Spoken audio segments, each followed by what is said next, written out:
Welcome, everyone, to the 2022 Plant Services Compressed Air Podcast Series, sponsored by Kaeser Compressors. Each podcast in this 4-episode series will tackle one of the many facets of compressed air system operation and costing. I'm Tom Welk, the Chief Editor of Plant Services, returning for this year's series, and today I'm joined by two compressed air experts from Kaeser, Neil Mehltretter and Bill Kemph, for a discussion on alternative design strategies for your compressed air system. Neil is Technical Director for Kaeser Compressors, and he has conducted and supervised thousands of industrial compressed air studies to help plant teams achieve significant energy savings and operational improvements. Bill is a project manager for Engineered Solutions and has more than 20 years of experience with building, testing, designing, and installing compressed air systems. Guys, welcome. Thank you for being part of the 2022 Compressed Air Podcast Series. Hello, Tom. Thanks for having us. Yeah, Tom, good to be back. Well, and I'm looking forward to this topic, alternative design strategies. It's going to help our listeners think outside the box on ways to really improve the operation design of their system. So, Bill, we'll start the series with a question for you, if that's okay. What are some of the top benefits of moving the air, or rather moving the air system outside the plant? Well, Tom, there's many benefits. They can range from freeing up plant space for other activities or production, removing sources of heat, noise, and getting those out of your plant, providing ease of access for service, which most people don't consider, while ensuring that the proper service clearances are maintained. Increasing security, that's a big point. With doing that, technicians are no longer required to enter a plant. It often helps eliminate the need for any renovations, for new construction in the case the plant has to expand or adapt, to this, any new equipment that may take place. Depending on the plant, there could be many more. Neil, to follow up on that first question, do you think there's an advantage for some types of processes versus others to go with this route with their compressed air system? And I'm thinking of the old saying that, every time you work on a piece of equipment, you have the potential to introduce defects. So I'm struck by that. Sure. Like Bill said in the first question, most folks start thinking about moving the compressors or blowers, vacuum screws, boosters, whatever it may be, outside of the production floor for some specific reason. Whether it be noise, whether it be safety, whether it be access. So we've seen these type of enclosures go in. Food processing, distribution facilities are very big. Breathing air applications, maybe that's a mobile system where you have, workers at various sites that are doing some kind of cleaning, recycling facilities or waste handling.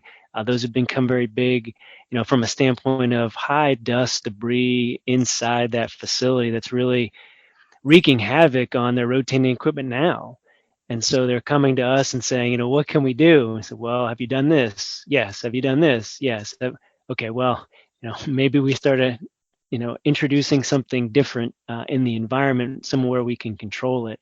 Metal fabricating's big, wastewater treatment facilities even as well. We've seen that with our rotary low blowers or screw blowers, cement facilities too. So, it really begs the question, why are we going to do this? And most folks are looking at, can we make this system more reliable? Are we having ventilation problems right now? Is it an electrical feed issue where it might be easier if the equipment's outside, closer to that feed? So we see the gambit, and we can certainly support the gambit, but for me, reliability is probably the most paramount. And when we do or are able to move that rotating equipment outside of the facility, that really helps. It sounds like answering that question of why is a big part of the process that may lead to considering alternative design strategies. To break the mindset of we do it because we do it. Now we're going to do something because it's the best thing for the plant. Absolutely. And what we find is, most folks have started to run out of space, and they might be expanding. Say, well, where am I going to put this? And as an alternative to, putting it in a closet or, dare I say, in a bathroom, we've seen that too. Where there's no windows and no doors, and we've talked about this, I think, last time too. It makes it a lot easier to like you said at the outset, open your mind, or think outside the box. And what's interesting is, when you said that, keyed in on, let me think of a box. What size box can I put this stuff in to make it reasonable? And that does work. Well, that's a good segue to my next question, which I'm going to ask Bill about some of the more granular considerations for doing this kind of design. What are some of the biggest challenges that face plant teams when they want to do this? They want to put the air system moved outside the plant. Tom, what I've seen is one of the bigger challenges is, personnel acceptance. They're used to having things a certain way for many years, and it's just hard for them to adapt and change. So it takes all that additional effort, to emphasize the benefits so they come to a understanding. Another is the cost. Initially they see the main dollar figure. However, it seems expensive. However, are they, considering adapting new equipment into that old or existing facility? And then the margin starts to narrow. Interesting. Well, and your point about the people aspect of this reminds me of many conferences that I've been to. I just returned from one last week in Clearwater, Florida, where the importance of doing the cultural work was really driven home. We even had an applied anthropologist give a presentation on doing a little bit of field work into what habits people are into and what habits they don't have, so that people introducing new ways of thinking and new systems can get those to be adopted more quickly. Yeah, it all has to be relatable. I find that fascinating in multiple tiers, and I have a follow-up question for you on this too. But what I find really interesting and helping folks adapt is that data push. So with whatever it might be, enclosure, skid, container, we're building in a master controller in these systems so that we can push this data out, whether it be alarms, messages, warnings, or simple information on your compressed air equipment, so that customers can see some things in real time or get data in real time. And you can do this with your existing equipment. It may be a little bit difficult if the equipment's antiquated, but for most installations with an individual controller, a PLC type controller, you can get this information out. And so it's a great talking point to help people kind of jump into that 21st century, because we all have phones. In some cases, we have multiple, and you're constantly looking at these things, whether you're walking or you're supposed to be listening to what someone else is saying. You might be on that. So it's a great opportunity for us to really bring that compressed air system in real time to that person. And as a follow-up question to you, did you get to Frenchie's on Clearwater Beach? Yes, we did. Yes, we did. There you go. That was a great night. It's a tight-knit community down there. It's really interesting. You've got the performers in every venue sort of doing their own thing, and yeah, it was beautiful too. Great. I'm glad you had a good week. Well, let me ask you a question about cost. Bill brought this up. So how does the cost of doing things differently, moving the system outside the plant, compare to more traditional methods? Yes, to Bill's point, I think we kind of alluded to it a little earlier, but in general, that there's a shock factor when you look at an enclosure, skid, container, whatever it might be, and you see, the equipment is XYZ, and when you look at it packaged, it might be double. And so most folks think, yeah, well, that's a stop measure right there. We can't move forward. And I'm not saying that's what it is, but you have to understand that a lot of that design and engineering is already into that, and all that hardware. So, in most cases, like let's say we're talking about a couple 25 horsepowers, most facilities would drop them in a room, uh, hopefully put in necessary inlet louvers and an exhaust fan to bring that heat out. But in general, a lot of folks overlook that. And so on the smaller systems, I would say per capita, it's going to be certainly more expensive than, let's say, putting it in a room. But as you start to get into, multiple compressors and, we're talking 100 horsepower, 200 horsepower, that cost benefit starts to push towards the enclosure. And what we do see in a lot of these cases, like I alluded to before, it's a footprint or it's a space situation. Maybe it's we're selling this to a third party who's then making something else, so it's part of their package, and all that's outside the compressor room. So, when we talk about cost, it's if we were going to retrofit equipment into an existing space, what's it going to cost to demo that? If we have to bring new electrical, what's that going to cost? What's the cost of ventilation, new piping? And all that is going to be included in your enclosure, skid, container, et cetera. So you're essentially paying for it, but it's usually from a different party. So third party mechanical, something like this. Whereas you're seeing all that up front in your enclosure, and maybe you get sticker shock. Other things, if you could not fit it into the existing space, then what about building a new compressor room? And what's it going to take to retrofit that? And then, delivery times as well, to have somebody come out and construct it. If there's, obviously there are going to be permits required and so on.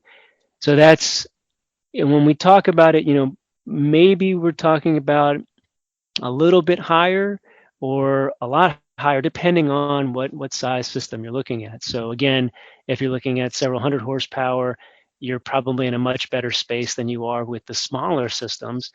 But again, what is it you're trying to gain from putting this in a separate space? So great question. Bill, let me ask you a couple of engineering type questions. Outside the plant location, there's lots of different environmental climate differences between regions of the U.S., all over the world too. Is there any limitation on the system when it comes to weather conditions? For example, extreme temperatures, high winds, and secondarily, maybe you could talk a little bit about the size of the system too, whether there's any size constraints given outdoors installations.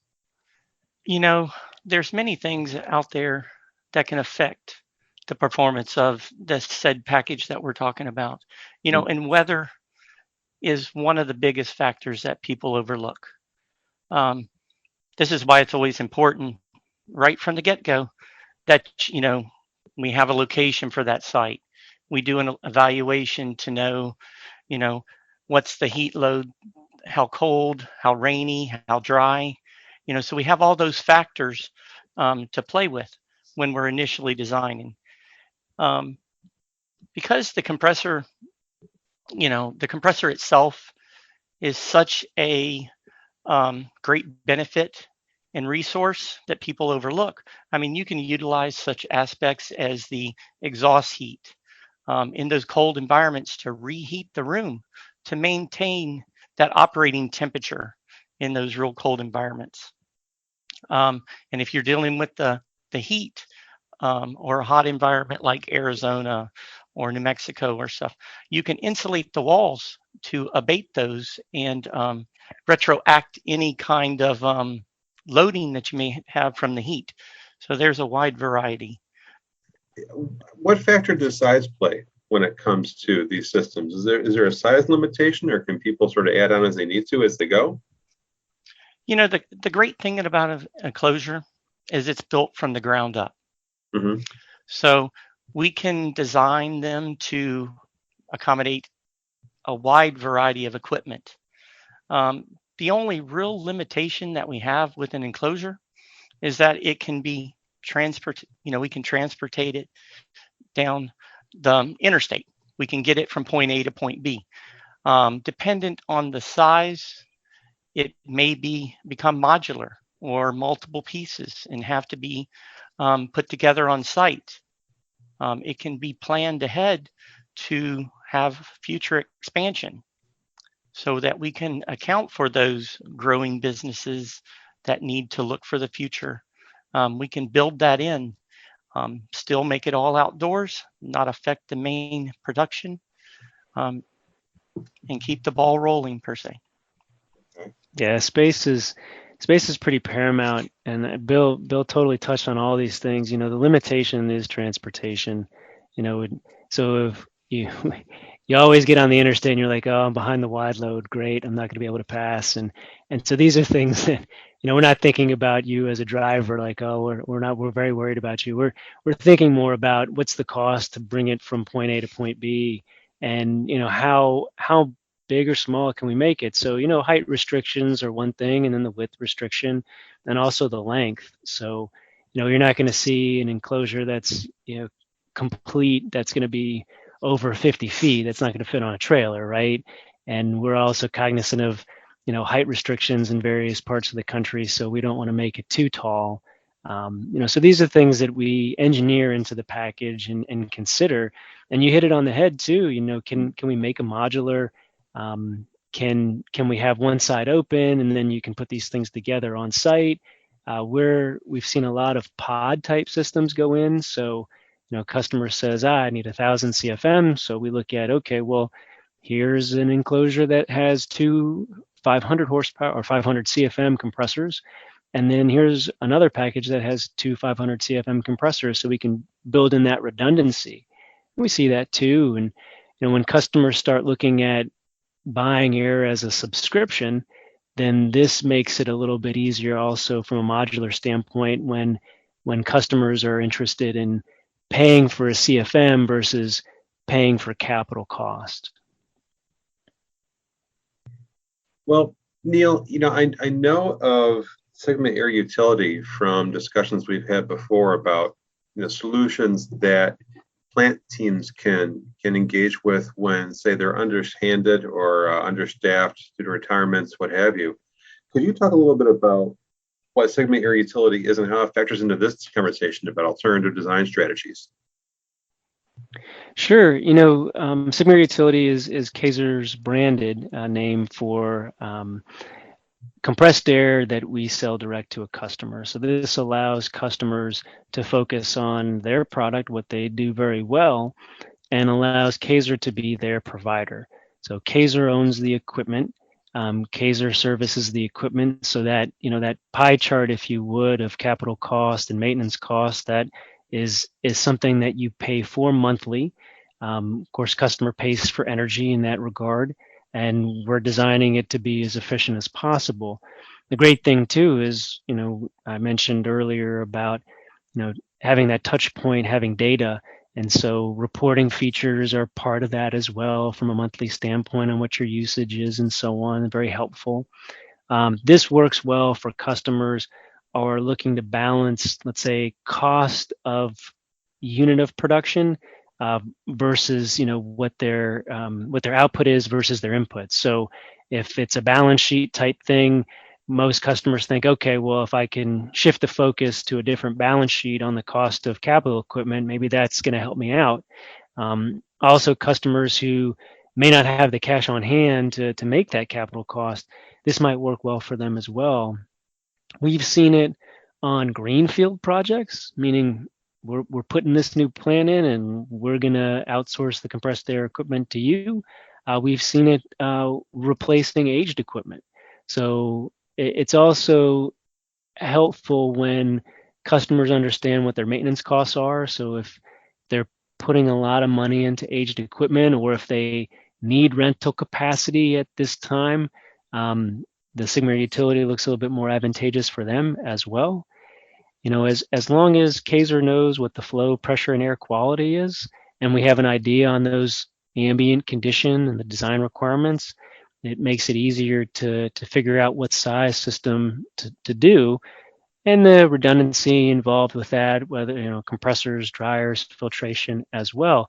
It lends well to the alternative design strategy because it allows Kaeser to design the whole thing in our facility here, and it's prepackaged. So once it gets on site, really all you got to do is you have to have the pad ready to go. Have to rig it into the point, and then whether there's probably going to be tanks and you got to mount those things, but the amount of work that you have to do on site is limited, which most customers are pretty excited about because they want to pull that trigger and it's go time. Well, Bill and Neil, we're at about time. That's a wrap for this episode. I want to thank you guys for being here today and talking about this alternative design strategy, which I'm not sure how many plants out there engage in this, but it sounds like it's something which plants should always be able to consider when they're speccing new or upgraded compressor systems. Yeah, exciting stuff. Thanks, Tom. All right. And for those who are listeners of this compressed air series, watch for future episodes, which are planned for release 1 per quarter this year. Thanks once again to Bill and Neil, and thanks to our sponsor, Kaeser Compressors. And thank you for listening.